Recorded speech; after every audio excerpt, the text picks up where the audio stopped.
तो आज हम लोग इस वीडियो में बात करने जा रहे हैं एसएससी एमटीएस 2018-19 की टीयर 1 एग्ज़ाम के एक्सपेक्टेड कट ऑफ के ऊपर। उससे पहले हम लोग को देख लेनी चाहिए, बहुत सारे लोगों को यहाँ पर इशू आ रहे हैं वेबसाइट को ओपन करने में, लिंक को ओपन करने में। जो लोग, बहुत सारे ऐसे लोग हैं जो अपने आंसर की को चेक नहीं कर पा रहे हैं। आप थोड़ा सा इंतज़ार कर लें, जो समय दिए गए हैं, समय अच्छे खासे हैं। उस समय के बाद आपके 12 सितंबर तक जो समय है, आपके पास बहुत समय है। एक आज भर सिर्फ वेट कर लें। जैसे ही वेबसाइट के ऊपर ट्रैफिक कम होते हैं, जैसे लोग स्कोर अपना चेक करने, सब अपने अपने स्कोर को काम कर लेते हैं। यदि आप तुरंत चेक करना चाहते हैं स्कोर अपना, तो आप कोशिश ये करें कि तेज़ इंटरनेट के साथ, यानी आप किसी साइबर कैफ़े में चले जाएं, या रेलवे के वाईफाई, आप रेलवे स्टेशन पर नज़दीक है तो उसके वाईफाई का प्रयोग कर सकते हैं। तो तेज़ इंटरनेट के साथ यदि आप वेबसाइट को ओपन करते हैं, आंसर की को चेक करना चाहते हैं, तो आसानी से ओपन हो जाएंगे।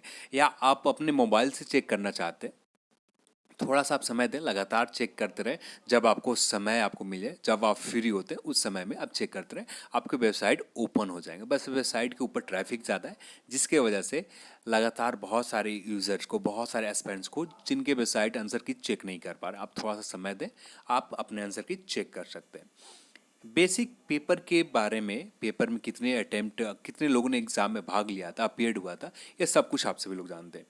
19.18 लाख लोगों ने एग्ज़ाम में अपीयर्ड हुए थे, यानी 49.73% लोग एग्ज़ाम को अपीयर्ड हुए थे, जिसमें टोटल शिफ्ट हुए 39 शिफ्ट में एग्ज़ाम कंडक्ट करवाया गया। और यदि बात करें पेपर के एग्ज़ाम के लेवल के ऊपर, उससे पहले आप सबसे एक रिक्वेस्ट है, चैनल को आप सब्सक्राइब कर लें, नोटिफिकेशन बेल आइकन पर क्लिक कर दें, जिससे आपको नोटिफिकेशन प्राप्त हो, और वीडियो को लाइक करें। उससे ज़्यादा इंपॉर्टेंट है, वीडियो को शेयर करें।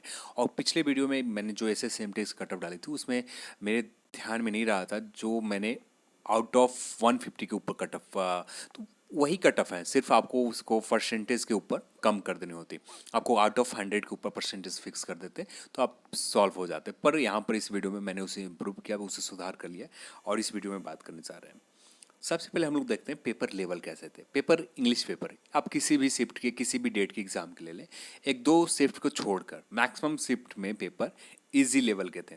बहुत आसान पेपर थे, ज़्यादा मुश्किल नहीं थे। आपके ग्रामर बेसिक ठीक है, आप इस एग्ज़ाम के लिए एबिलिटी रखते हैं, आप इस एग्ज़ाम के लिए एलिजिबल तो हैं, पर इस एग्ज़ाम को देने के लिए, इस पेपर को देने के लिए आपके पास एबिलिटी है, तो बहुत आसानी से आप इस प्रश्न में 20 प्रश्न के आसपास डील कर सकते थे, बहुत आसानी से आप बना सकते थे।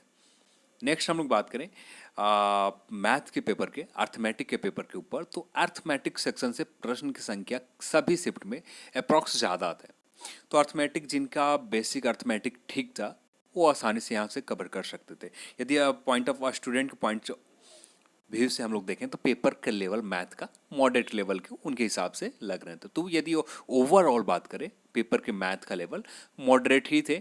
कुछ ही शिफ्ट में, कुछ भी शिफ्ट, किसी भी शिफ्ट में पेपर इजी लेवल के नहीं थे। किसी भी स्टूडेंट से आप बात कर लें, किसी भी शिफ्ट के आप बात कर लें, तो पेपर यहाँ से जितने भी स्टूडेंट थे, सभी ने कहा पेपर का लेवल, मैथ का सेक्शन मॉडरेट लेवल के थे।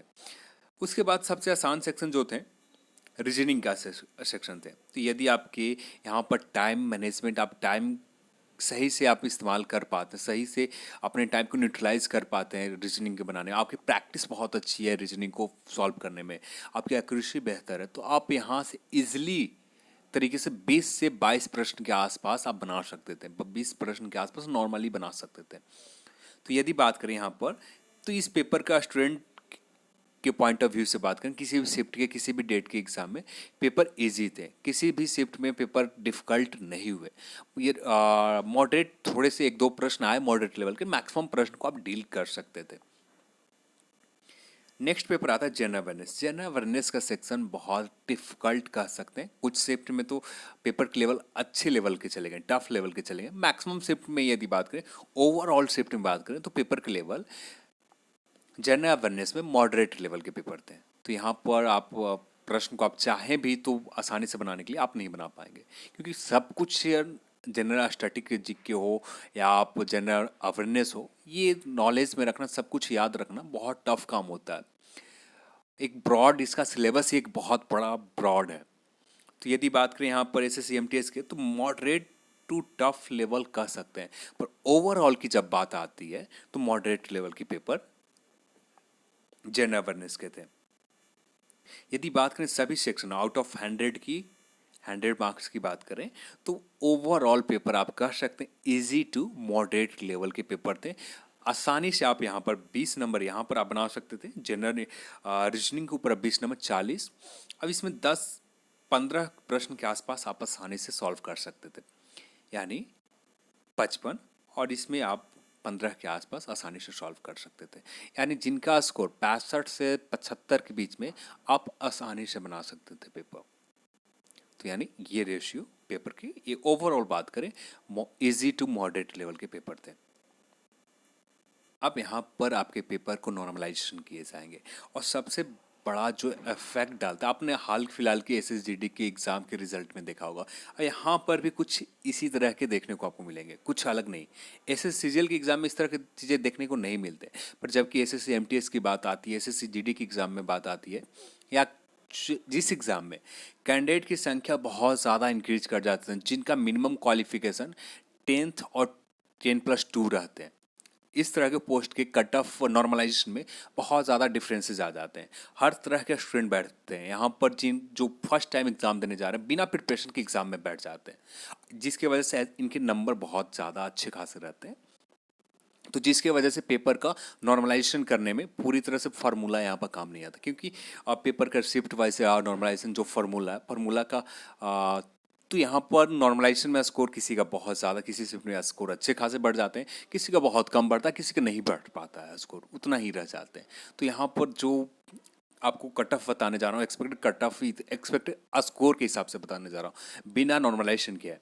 यदि बात करें 2016-17 के एग्ज़ाम में, एसएससी एमटीएस के एग्ज़ाम में कुछ इसी तरह से थे कट ऑफ। यदि एससी की जनरल की आप देखें तो जनरल के आउट ऑफ 150 में स्कोर कट ऑफ गए थे 110.50 कट ऑफ गए थे। यदि ओबीसी की बात करें 101 कट ऑफ गए थे ओबीसी का, जिसमें क्वालिफाइड हुए थे 45,420, और साथ में यदि बात करें जनरल के सीट में ओबीसी कैटेगरी कैंडिडेट 44,683 लोग यहाँ पर क्वालिफाइड हुए थे। यदि बात करें एससी के cut off, SC cut off यहाँ पर 100.50 कट ऑफ गए थे। यदि बात करें एसटी का तो एसटी का 87.00, यानी अप्रॉक्स 60% थोड़े से कम कट ऑफ गए थे एसटी का। आप इससे ही अनुमान लगा लें, आप यदि एसटी में आते हैं 60% से ऊपर आपके स्कोर आते हैं, 60% से ऊपर आते हैं, तब जाकर आप सेफ जोन में। यहाँ पर सबसे ज़्यादा दिक्कत होती है नॉर्मलाइजेशन। किसी का स्कोर अच्छे खासे बढ़ जाएंगे तो बहुत सारे ऐसे लोग होंगे जिनके स्कोर 60 ही है या इससे कम है, से 58 है, उनका सिलेक्शन हो सकता है। कुछ ऐसे लोग होंगे जिनके स्कोर 65 है और उनके स्कोर यदि 65 है तो सेफ है, यदि 60 के आसपास है, 61 है, ऐसे लोगों को थोड़ा सा दिक्कत हो सकते हैं फाइनल नॉर्मलाइजेशन के बाद। यदि आपका पेपर रियल में टफ रहता तो आपको कोई दिक्कत नहीं है, और यदि पेपर जो नॉर्मलाइजेशन में यदि टफ नहीं निकल पाता तब आपको दिक्कत है। यहाँ पर सबसे बड़ी जो दिक्कत होती है, पेपर का लेवल जो तय किए जाते हैं एक फार्मूला बेस्ड, एक एवरेज के अकॉर्डिंग बेस्ड आपको फार्मूला नॉर्मलाइजेशन किए जाते हैं, पेपर के लेवल तय किए जाते हैं।